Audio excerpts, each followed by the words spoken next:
Welcome, welcome. 100 episodes. 100 episodes. Can you believe it? Man, we got some great stuff for you today. You better hope. As always, this is Miss Natural Olympia. Hilary. And this is Doug the Formulator. After 100, you think I'd get it? You think? Hey, welcome, guys. This is our 100th episode and of FitFam Podcast. I know, it's like crazy, huh? No, it really is. It feels pretty crazy. And we were actually trying to think of what to talk about today. And we're talking about bringing on some of our guests and different people. And Hilary had some great suggestions that we're going to run with today. And we're hoping to make this 100th episode something that just goes down the record books. So I'm super excited. I think it's going to be super awesome. And wait till the end. Make sure you watch till the end. Have some special offers for you just to thank everyone. Oh, cool. See, I didn't even know about that. Yeah. So this is a little bit odd because I'm not usually the one that puts everything together.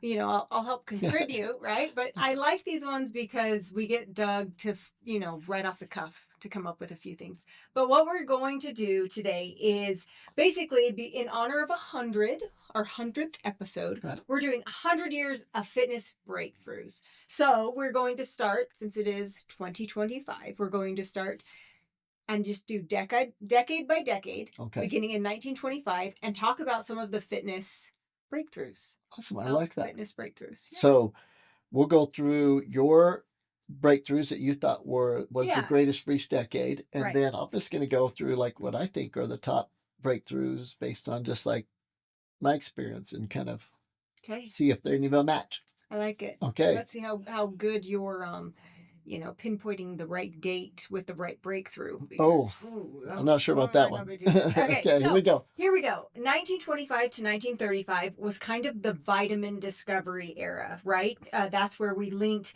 vitamins to nutrition and physical performance. Yeah, that was huge because we didn't really know before, and it was like 1930s. That there were these things within food that actually worked as catalysts to be able to spur different movements and chemical reactions in the body. And so it was really great to have that knowledge, and because then that opened up the door to which foods have these vitamins and so on that led us down the year. So I agree. I think that was a huge one. And before then, it was just like knowing different foods caused reactions, but not knowing why, right? High vitamin C in oranges, for example, things like that. Awesome. Okay. So, and a lot of these are just things that I found fun or interesting. Some of them are like huge breakthroughs, but it is kind of intriguing where things fall and why and how it built upon itself. That's true. And just kind of like FYI for everyone, we're going to make sure that as we go through these, it's just not, so who cares what happened in those years or those decades leading up till now.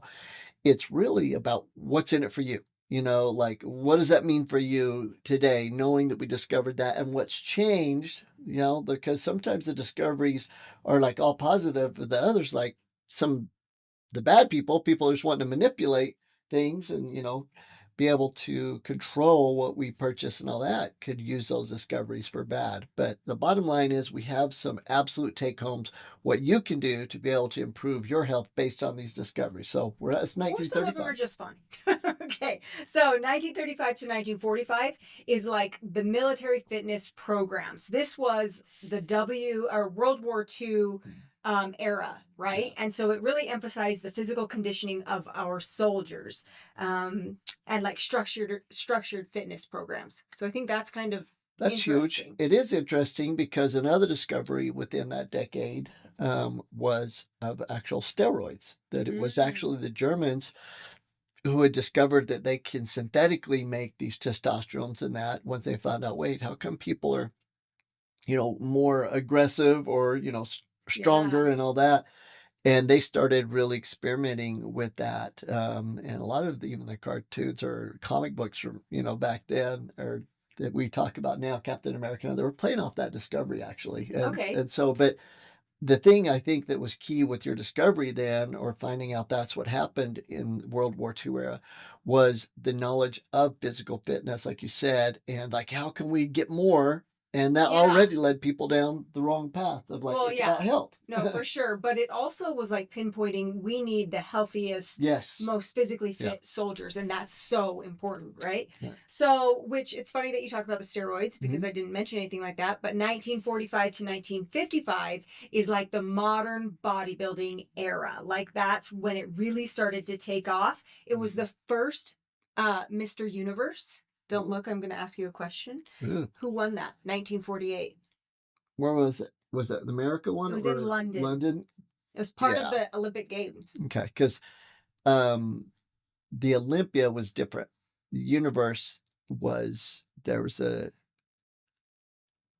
a trophy named after him, Grimace something, Grimace. Did you looked off? No, I'm serious. Okay. So it was John Grimmick that John won Grimmick. the Mr. Universe. So I thought that was really interesting.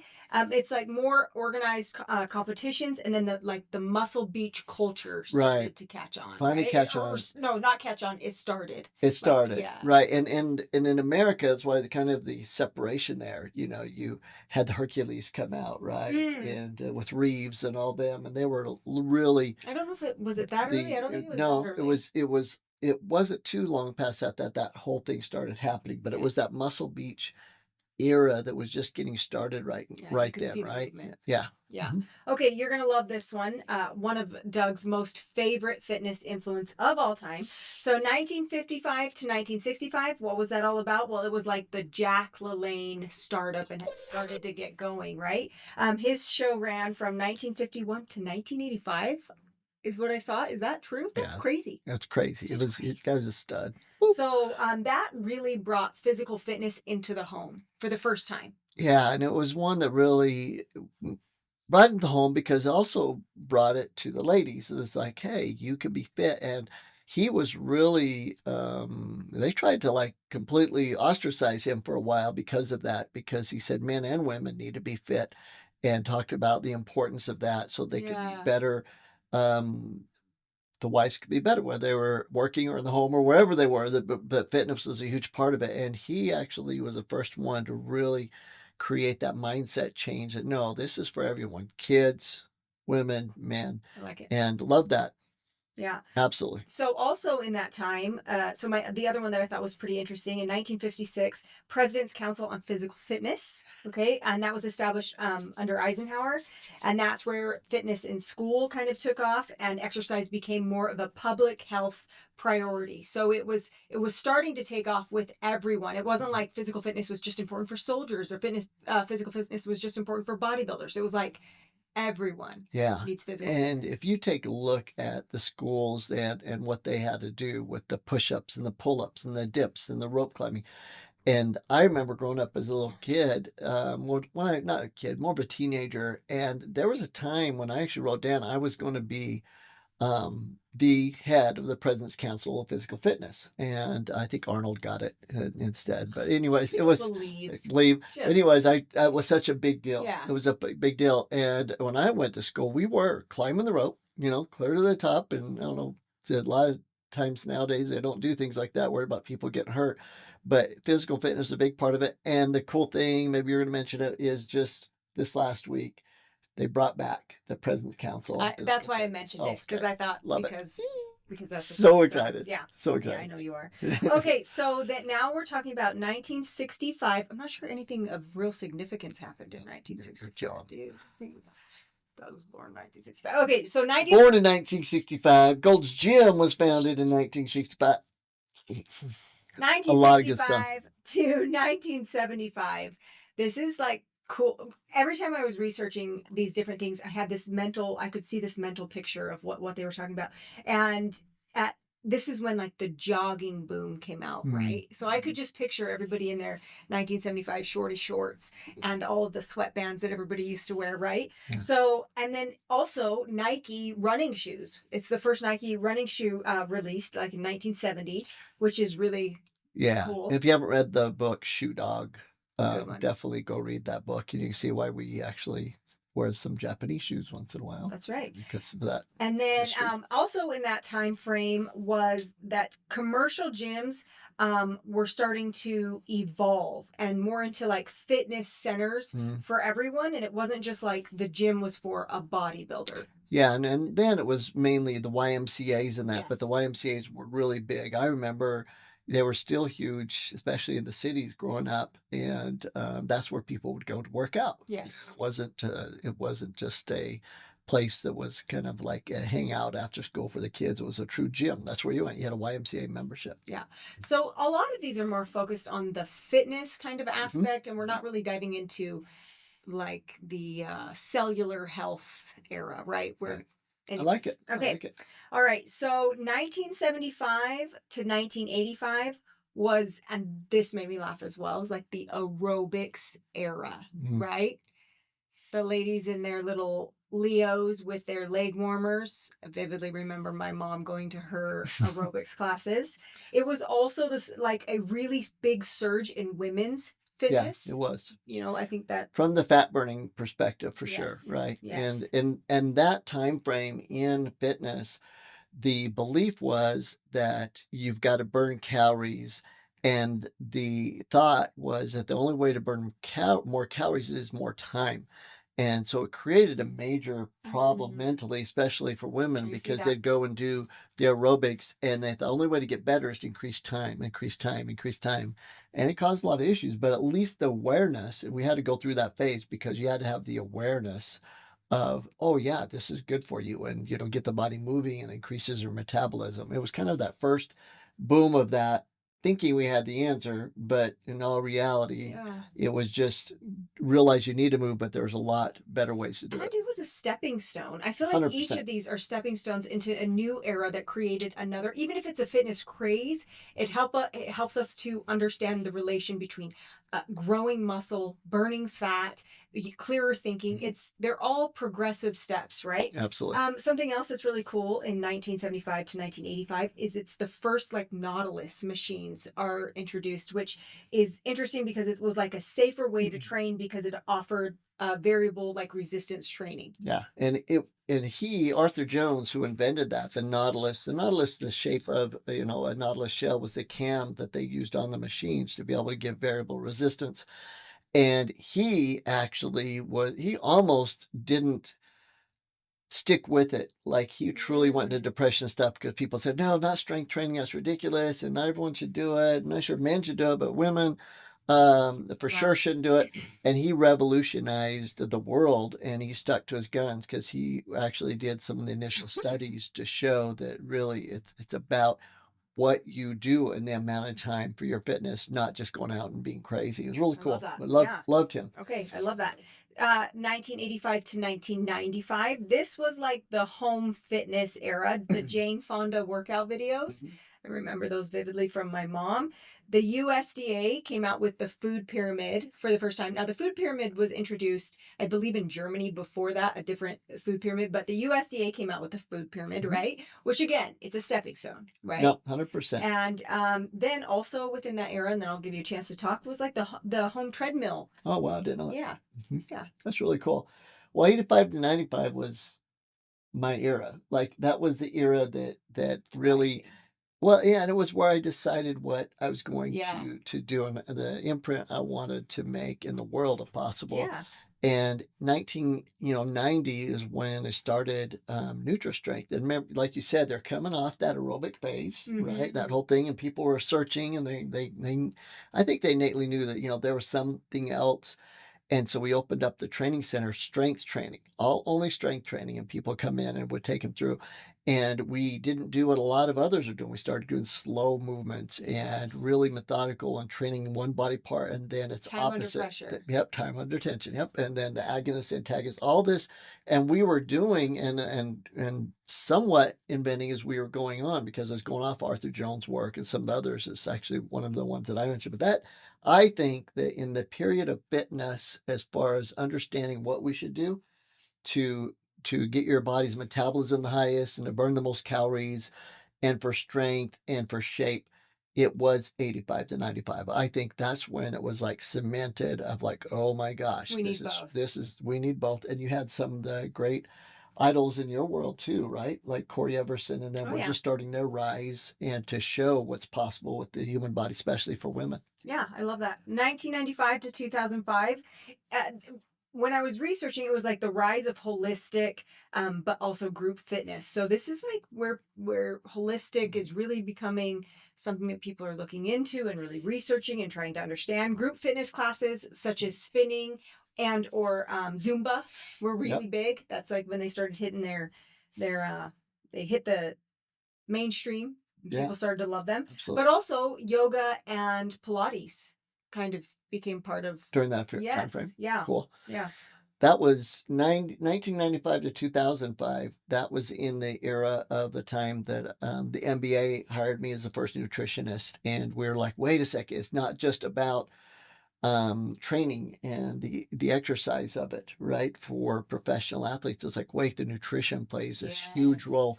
And it wasn't until 92, 93 that realization happened.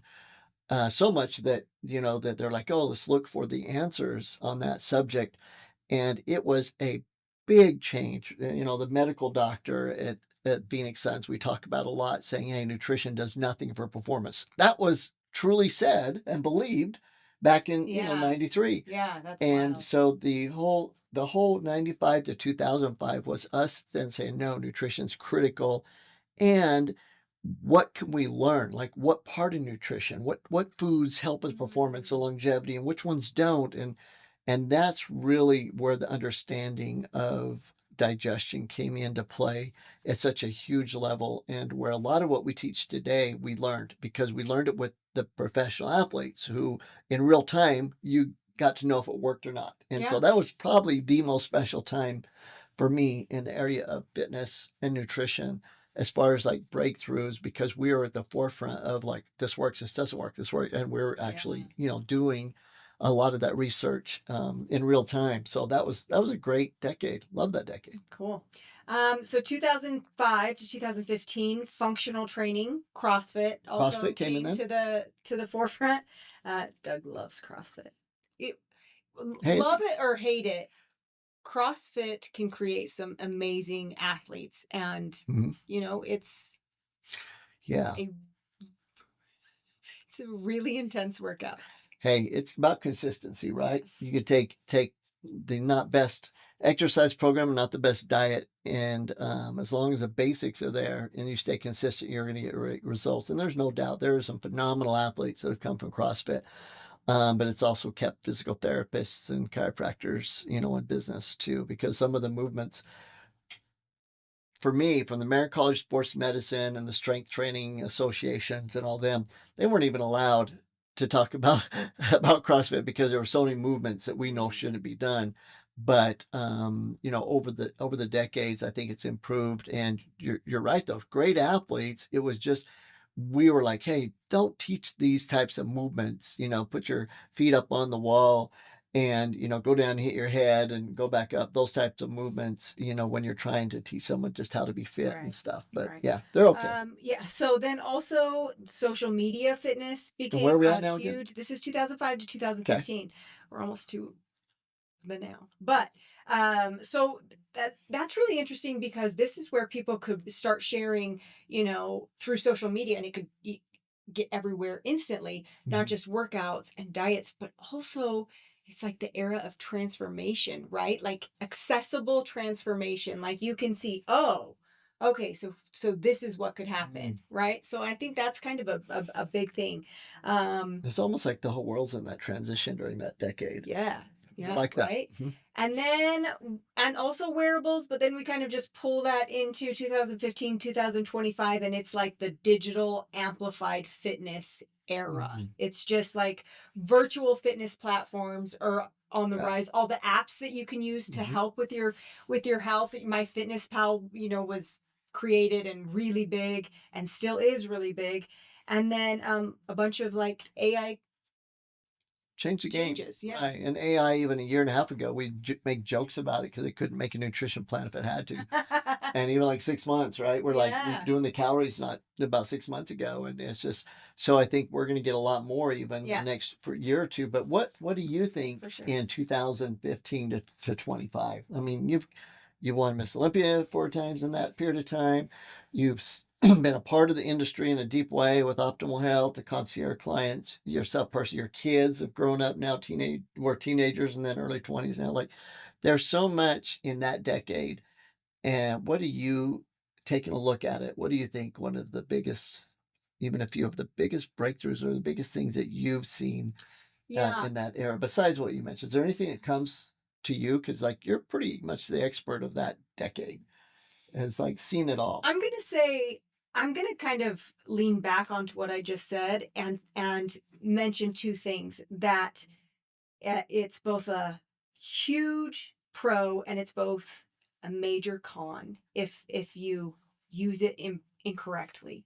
The ability to see and utilize such amazing like platforms, social media, Instagram, all of the things, and accessibility to how people live and train and fitness and health and how so the Mhm. benefit of it is that you get all of the information and you get to research that information and see how it works. I think the con of that is that sometimes we're seeing people and they're speaking, this is the routine or this is what I do, and it's not a full list of the What routine they did do or yeah, or or what what they've they're taking. utilized or taking. And so in a way, I think it created like a if you're not careful, it can create a comparison problem. And a comparison is the thief of joy. But if you use it correctly, then it can create motivation and knowledge and accessibility to those things Mhm. and really help you create a vivid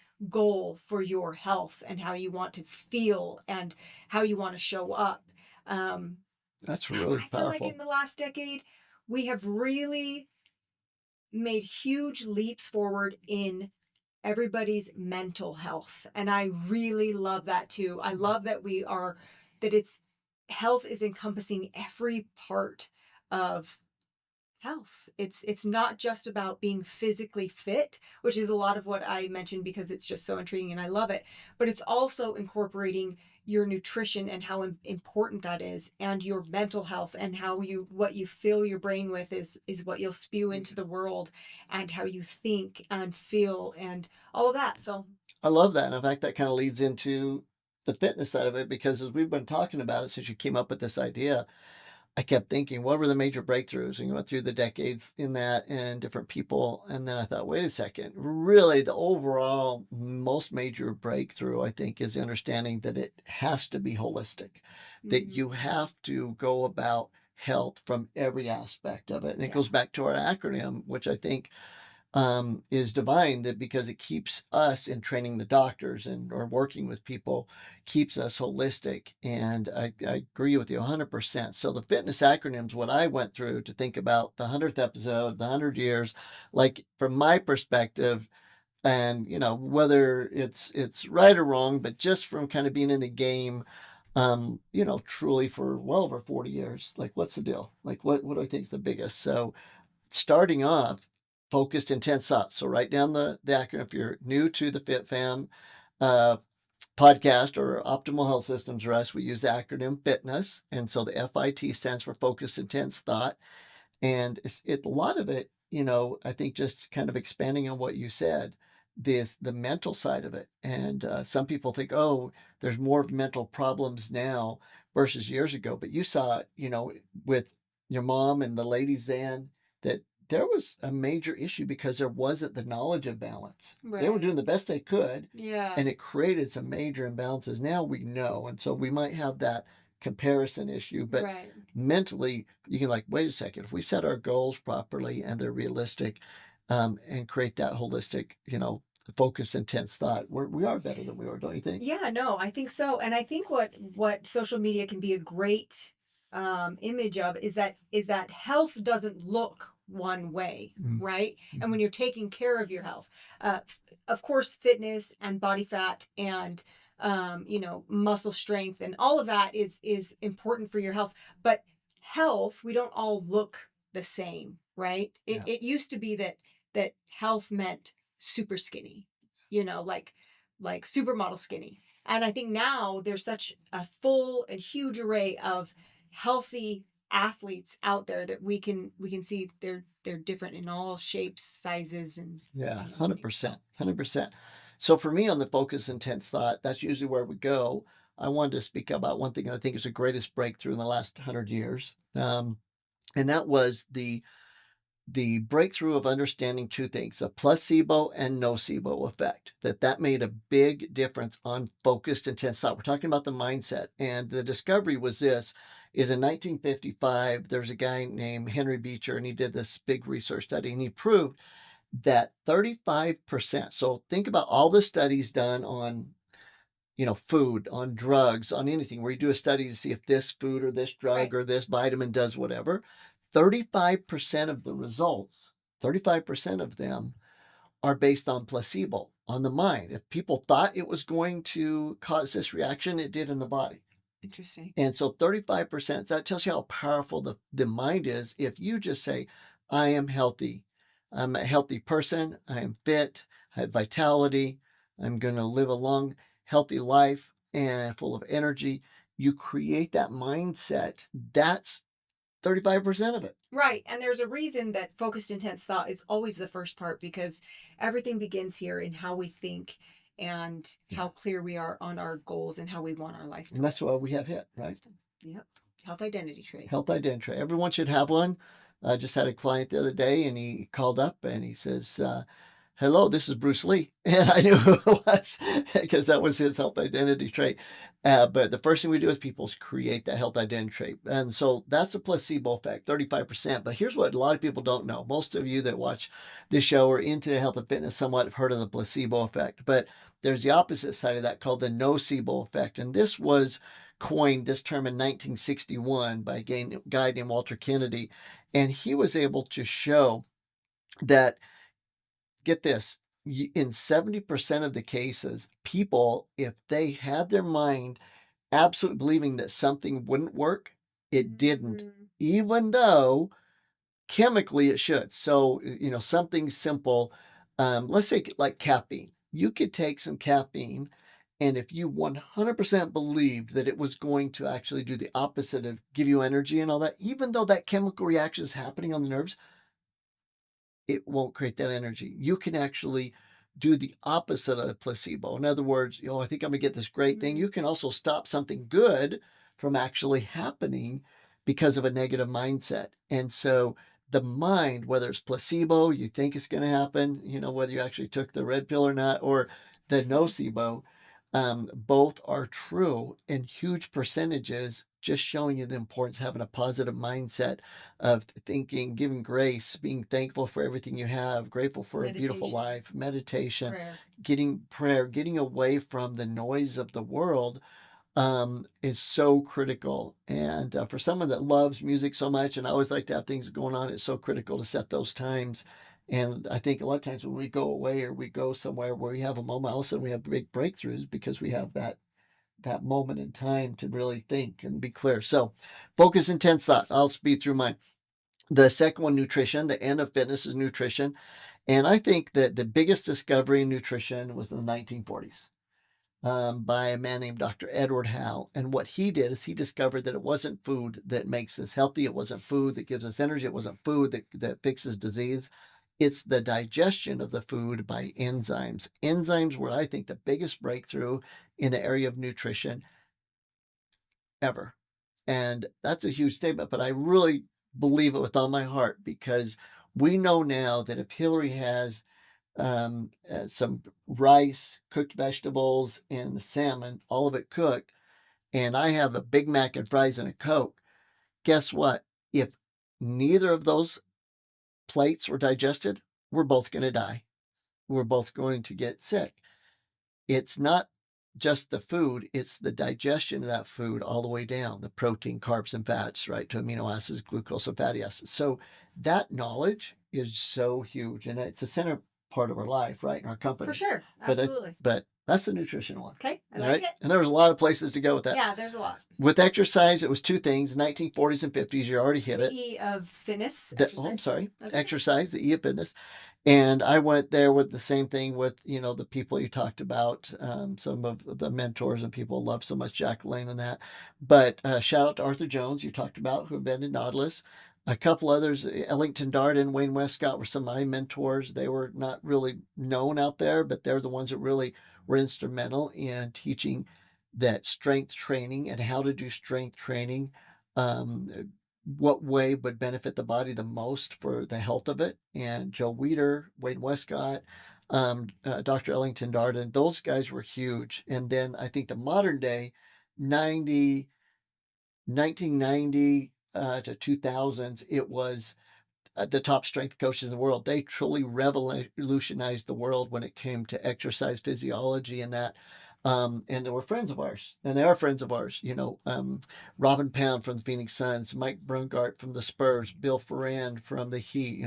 All these world championships, and the world of strength trainers and exercise centered around those three people for quite a few years. Like when we'd go to the big seminars, they're like demigods there because people knew that they're the ones in the trenches discovering, exactly how exercise should go. And they're working with the most elite athletes there are. So yeah, great people. So that was one with exercise. The second one's lately. It's in 2000. It says tens, but we really haven't known much about it till the last few years. And that's something called mitokines. And that was like, we know that strength training is more than just giving you energy and your muscles strong. Right? We know now that there's chemicals secreted from strength training and a strong muscle called mitokines that balances your hormones, helps you not to have dementia. The happy molecule. Yeah, they actually call it the hope molecule. Yeah, hope molecule. And I thought that was really cool because we knew it increased the happy molecules, serotonin, dopamine, but the hope molecule, it gives the body hope. It gives it immunity. It does all this stuff. So mitokines, super cool. Go back to a previous episode to learn about mitokines. Last one, specific supplementation, the SS of fitness. And that was a tough one. And so I picked two a little bit out of where I talked about enzymes. So I picked something called phytonutrients. Because when I was going to school, all we knew were these things called antioxidants, vitamin C, right? Vitamin A, vitamin E, mineral selenium, ACEs.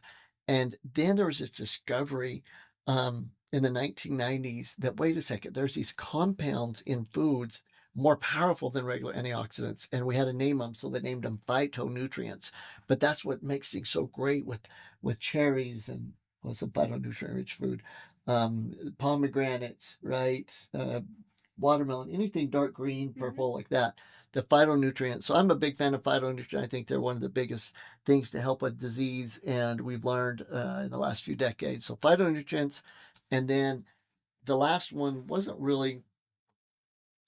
It's a discovery, but it's a discovery that when we thought in the 70s and 80s that the making of these processed foods and that were going to help people and benefit mankind more, making food more accessible, the discovery that we were 100% wrong.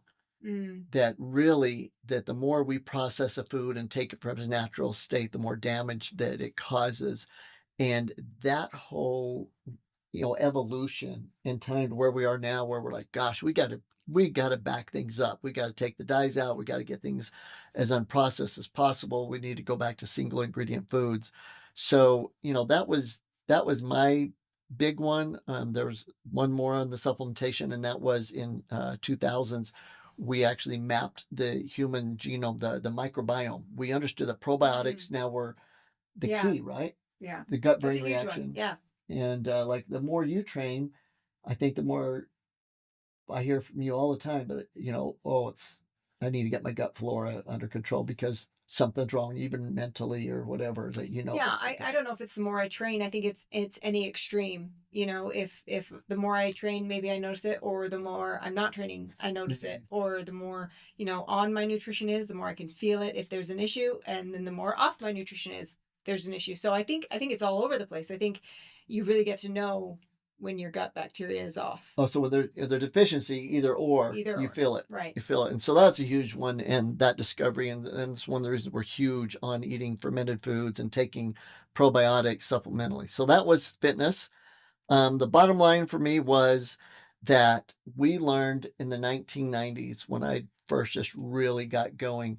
I got to give a shout out to Arizona and Dr. Dean Ornish, medical doctor, who did this giant study that showed that lifestyle, that diet, exercise, your daily habits reverses chronic disease, and that it's lifestyle that causes disease, and it's only lifestyle that can fix it. No drug fixes disease. It's a lifestyle factor.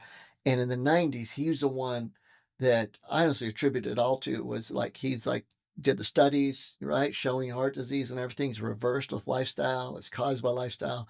And this whole thing that you need drugs and all that stuff, and it's a drug deficiency, is just a bunch of bunk. So that was my take on the last 100 years, from just kind of being in the trenches and looking. I love how it kind of correlates with what you went through with each decade a little bit. I think it's super awesome. Good. So what's the takeaway you think for people, like, out of the last 100 years, was our 100th episode? What would you say out of everything is most important for someone to do right now if they want to improve their health, with all this knowledge, all these decades and everything behind us, what you've learned personally as a mom, as you know, Miss Olympia, everything? What's your takeaway? Just holistic, fitness and health. Your health is about a holistic approach, like you said earlier. And I think always using the acronym is a great tool to see where we could be falling short or where we're really exceeding. And, not be too hard on yourself, but to make small steps towards improving your health. Sometimes it's easy to bite off more than you can chew. But if you look at fitness and look at focused, intense thought, what can I do for my brain today? Nutrition, how can I eat healthy today? What vegetables can I add? What processed food can I subtract? Exercise, how much movement can I get today? What am I able to do, even if it's just 10 minutes? And then supplementation, making sure if I'm taking out something that needs to be in my diet, that I'm adding it back with my supplements, and making sure they're whole food and enzyme rich. So I love that. Just kind of going back to fitness. And actually, when we train the health professionals, as most of you know, our main job is to train doctors around the nation and being holistic. And whenever a question comes up, I always run through my mind fitness. Where might, with that patient or the doctor, where might there be something you can share with them, and like which area are they not hitting enough, and go through that? Is it the mindset? Is it the nutrition? So I think that's a great way to end it. It really is. So I can't say anything past that. So here's a cool offer we want to give you all, for just thanking you for watching. And we're not the largest podcast out there, but we've noticed a nice steady increase over these 100 episodes, and we thank you and for sharing it with friends. And so what we want to do is, for those of you that will comment, and we're mainly monitoring YouTube. So if you'd go to YouTube, if you're watching this on some of the other channels or listening it, go to the YouTube channel, FitFam. And on there, if you would just in the notes say, my favorite episode up till now is X, and why. So you just say it was an episode on enzymes, on myokines, on bodybuilding, whatever it was, and just why, just a sentence or so. Then we're going to send you a free bottle of products, no questions asked, pay the shipping, send it to you. I hope you let your staff know this is happening. I am. and you want to take advantage of it so we don't get in trouble. But no, we'll keep it up. But that's all you have to do. And we'll send you one of our favorite formulas. I like it. Just as a thank you, celebrating the 100th episode. I'm so proud of you and us sticking with it. I think that the areas of life that you get the most joy comes from the things that you do consistently. And it's super awesome to have the 100th episode. Pretty incredible. To 100 more. Thank you all again. Subscribe, hit the bell so you can get notified of the next episode. We have some great guests coming on real soon as we prep for the super seminar coming up in September. You want to be there, whether you're health professional or the public. As always, this is Miss Natural Olympia Hilary. And this guy right here, Doug the Formulator. Keep chilling. See ya. Happy 100. Boop, boop.